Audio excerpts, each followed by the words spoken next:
और आप सभी का स्वागत है दोस्तों मेरे YouTube चैनल इमरान ऑटोटेक में। दोस्तों आज हम बात करने वाले हैं बजाज कार्गो सीएनजी को लेकर कि अगर कभी बजाज कार्गो सीएनजी का अगला टायर मेरा पंक्चर हो जाता है और उसको मुझे स्टेपनी चेंज करना है तो दोस्तों उसका क्या प्रोसेस रहना चाहिए वो आपको इस वीडियो के अंदर मालूम चलने वाला है।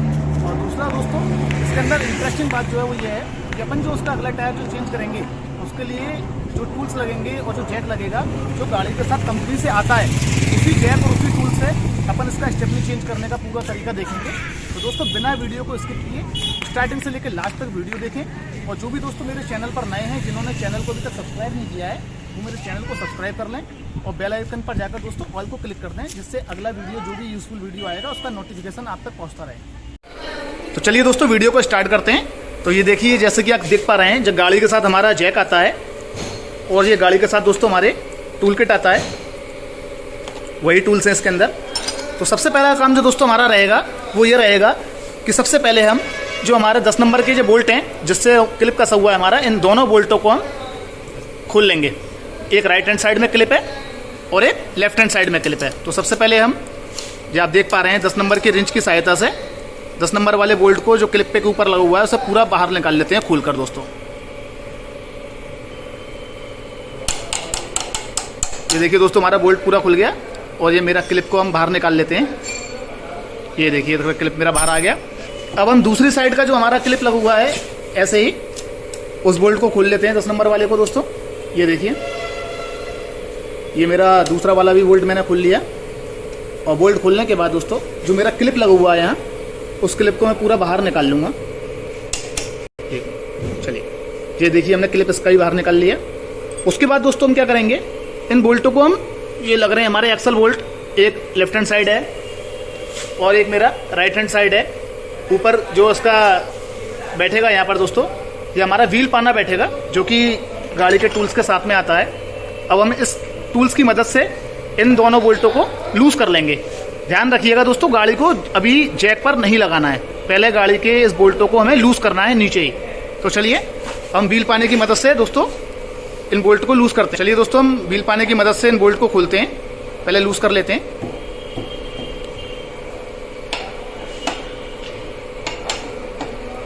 ये देखिए हमने 19 नंबर व्हील पाना की मदद से जो कि टूल्स के अंदर ही आता है व्हील पाना,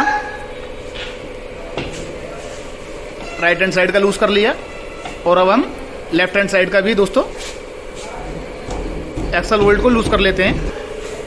तो दोस्तों हम लेफ्ट हैंड साइड वाला जो हमारा एक्सल बोल्ट है अब उसे भी हम नट को लूज कर लेते हैं।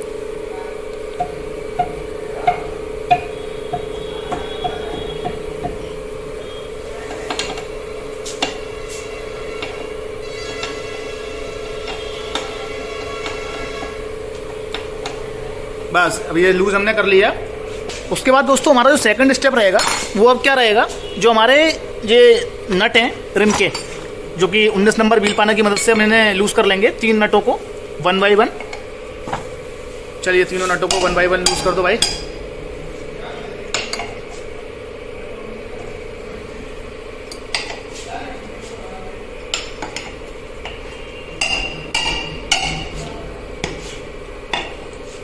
कोई दूसरा टूल्स दोस्तों इसमें इस्तेमाल नहीं करना है, जो टूल्स कंपनी से आता है उसी टूल्स से खुलेगा ये जो कि आप देख पा रहे हैं।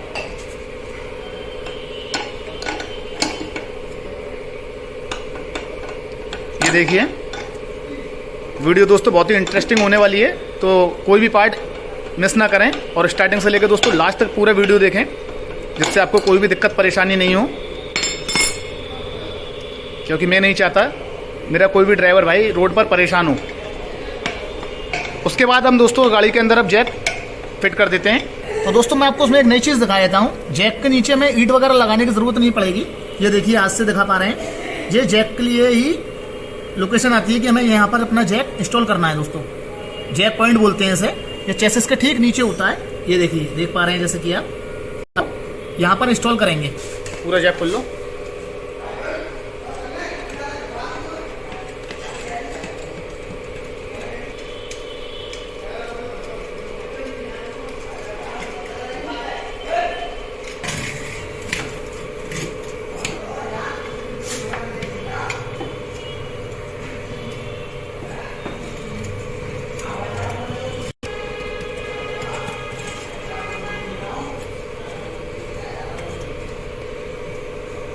दोस्तों मुझे पूरी उम्मीद है ये वीडियो बहुत ही इंटरेस्टिंग होगी, आप लोगों को बहुत पसंद आएगी, क्योंकि अक्सर ड्राइवर भाई की यही समस्या रहती है कि अगला टायर अगर पंक्चर हो जाता है तो वो नट चेंज करने में बड़ी दिक्कत परेशानी होती है। दोस्तों आज मेरे वीडियो लाने का मतलब ही यही है, मकसद ही यही है कि मैं यही चाहता हूँ कि मेरे ड्राइवर भाई को परेशानी दिक्कत ना हो कोई, और उसका काम बड़ी आसानी से हो जाए। दोस्तों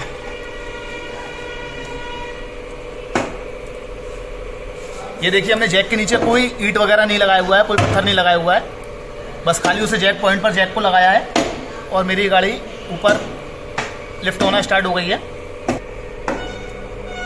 और वही टूल्स हैं, वही जैक है जो कंपनी से गाड़ी के साथ आता है।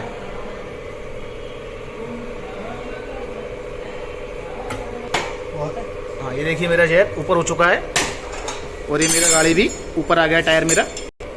जैक गाड़ी में लगाने के बाद अब हमारा जो स्टेप रहेगा, सबसे पहले हम एक्सल के जो नट हैं हमारे, दोनों नटों को लूज करके नीचे की तरफ निकाल लेंगे। एक चीज़ का और ध्यान रखें दोस्तों, जब भी आप एक्सल के बोल्टों को बाहर की तरफ निकालें तो टायर मेरा एकदम आगे की तरफ आएगा, तो उससे पहले जो हमारा जो ब्रेक पाइपलाइन का मेरा जो क्लैंप लगा हुआ है यहाँ होल्ड करने के लिए, अपन को इस क्लैंप को चौड़ाकर पहले अलग कर लेना है क्लैंप से बाहर, और उसके बाद हमें एक्सल के बोल्टों को खोलना है, जिससे मेरा टायर आगे की तरफ आएगा तो कोई पाइप के साथ डैमेज ना हो, मेरा पाइप वगैरह लीकेज ना हो। ये देखिए, ये मेरा टायर गाड़ी से अलग हो गया है। तो हमारा जो स्टेप, उसके बाद दोस्तों जो हमारा स्टेप रहेगा वो सिंपल है। जो हमारे जो 3 नट लगे हुए हैं 19 नंबर वाले रिम के अंदर, जिससे कि मेरा हब जुड़ा हुआ है, अब उन तीनों नटों को मैं दोस्तों पूरा खोलकर और रिम को अलग कर लूँगा टायर को बिल्कुल हब के साथ में से।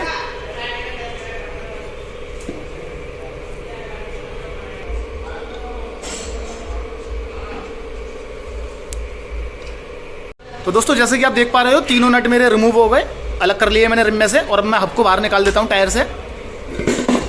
ये देखिए, मेरा हब पीछे गया और जो मेरा टायर पूरा गाड़ी के साथ पूरा अलग हो चुका है, जैसे कि आप स्क्रीन पर देख पा रहे होंगे। तो दोस्तों हम इसमें स्टेपनी निकालेंगे, जो कि ड्राइवर सीट के ठीक नीचे होता है। चलो भाई स्टेपनी निकाल लो गाड़ी में से। चलिए दोस्तों आपको बताते हैं, गाड़ी के अंदर जो हमारा स्टेपनी होता है वो ठीक ड्राइवर सीट के नीचे होता है।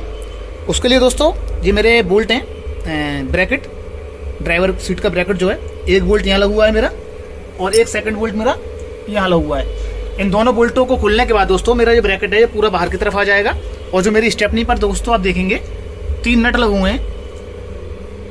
एक 14 mm की रिंच से खुल जाएगा 14 नंबर वाली से, और 2 जी हमारे 19 नंबर का जो व्हील पाना है उसकी मदद से खुल जाएंगे, और उसके बाद हम स्टेपनी को बाहर निकाल लेंगे। चलो भाई खोल लो, स्टेपनी को बाहर निकाल लो।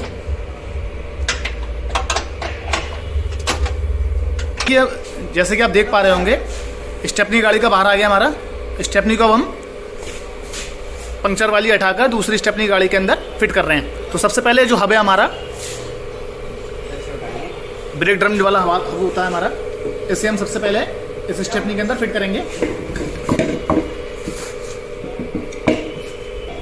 ये देखिए, ये मेरा हब आ गया ब्रेक ड्रम वाला जो होता है स्टेपनी के अंदर, और 3 नट थे।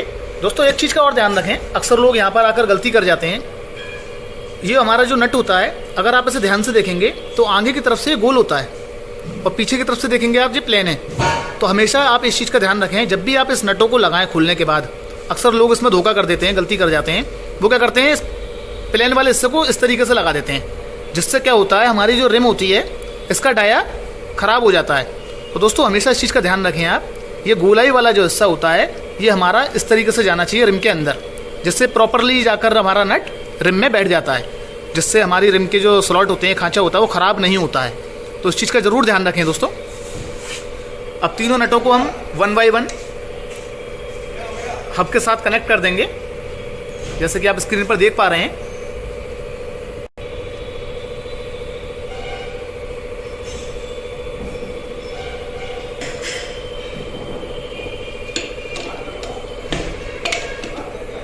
वन बाय वन तीनों नटों को अभी हल्का हल्का हम टाइट कर लेंगे, बाकी फुल्ली टाइट तो बाद में करेंगे। दोस्तों जो भी मेरे चैनल पर नए हैं और जिन्होंने अभी तक चैनल को सब्सक्राइब नहीं किया है, वो दोस्तों चैनल को सब्सक्राइब कर लें, क्योंकि हमारे चैनल पर दोस्तों ऐसे ही यूज़फुल वीडियो मिलते रहेंगे आपको। जिससे कि आपको उसका फ़ायदा मिलता रहे और आपकी समस्या जो थी दूर होती रहे। दोस्तों मैं आपको एक चीज़ और बताता हूँ उसके अंदर। अक्सर लोग क्या गलती कर देते हैं, जब भी वो स्टेपनी को चेंज करते हैं, स्टेपनी को चेंज करते समय दोस्तों हमारा ये ड्रम प्लेट के अंदर आप देखेंगे यहाँ स्लॉट होता है, ये खांचा दिया हुआ है। जी मेरा दोस्तों जो मेरा पिन होता है ना, हमारा लिंकर पर जो पिन है फिट, वो इसमें बैठना चाहिए। अगर मैं इस पिन को इसमें स्लॉट में नहीं बिठा लूँगा तो क्या होगा, जो मेरा ब्रेक पाइपलाइन है ये मेरा लीकेज हो जाएगा। और अक्सर यहाँ लोग गलती कर जाते हैं। तो आप इसको फिटिंग करते समय इस चीज़ का ज़रूर ध्यान रखें कि मेरा जो प्लेट है ये पूरा प्रॉपरली पिन के अंदर बैठना चाहिए। तो देखा दोस्तों, हमने स्लॉट पूरा बिठा लिया इसका पिन। और दोनों जो मेरे एक्सल के नट थे 1 बाय 1 नटों को फिट कर लेते हैं। ये देखिए एक एक्सल का नट राइट हैंड साइड का मैंने यहाँ बिठा दिया और उसके बाद दूसरा वाला नट एक्सल का मेरा यहाँ बैठ गया।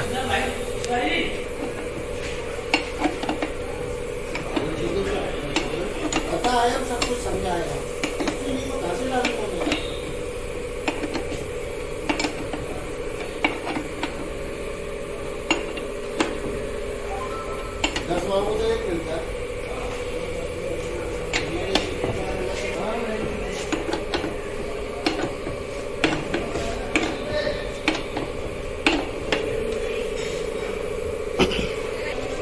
दोनों एक्सल बोल्ट को हम फुल टाइट कर देंगे। ये देखिए फुल्ली टाइट बोल्ट हो गया। उसके बाद जो मेरा क्लैंप था यहाँ पर, उस क्लैंप को फिट करेंगे। और क्लैंप के ऊपर 10 नंबर का बोल्ट था, ये बोल्ट को वापस से हमने यहाँ लगा दिया। और 10 नंबर की रिंच की मदद से, जो कि हमारे टूल किट में आती है ऑलरेडी, जिससे हमने नट खोला था, बोल्ट खोला था, उसी से हम टाइट कर देंगे वापस से। एक बार इस बोल्ट नीचे हुआ टाइट, नीचे हुआ टाइट, बस ये बोल्ट फुल्ली हमने ऐसे भी टाइट कर दिया एक्सल नट को अपने। और हम इस पर क्लैंप वापस से लगा देते हैं। और क्लैंप के ऊपर 10 नंबर का जैसे कि बोल्ट था, वापस से उस बोल्ट को फिट कर देते हैं इधर भी, लेफ्ट हैंड साइड भी। और वही प्रोसेस रहेगा, 10 नंबर की रिंच की मदद से इस बोल्ट को भी हम टाइट कर देते हैं फुल्ली।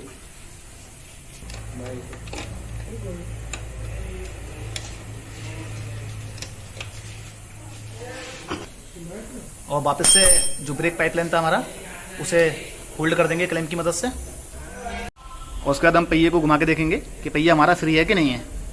ये मेरा पहिया फ्री है। और अब हम जैक को बाहर निकाल देंगे और वापस से जैक को डाउन कर देंगे, पूरा खोल के बाहर निकाल देंगे। दोस्तों फाइनली अब हम जो हमारे तीनों जो रिम के नट हैं 19 mm वाले, उसे वापस से व्हील पाना की मदद से फुल्ली टाइट कर देंगे 1 बाय 1। और हमारा जो टायर चेंज करने का जो प्रोसेस था वो कंप्लीट हो गया। दोस्तों अगर वीडियो पसंद आया हो तो उसे लाइक शेयर कमेंट करना ना भूलना। और चैनल को दोस्तों सब्सक्राइब जरूर कर देना। मिलते हैं दोस्तों अगली वीडियो के साथ।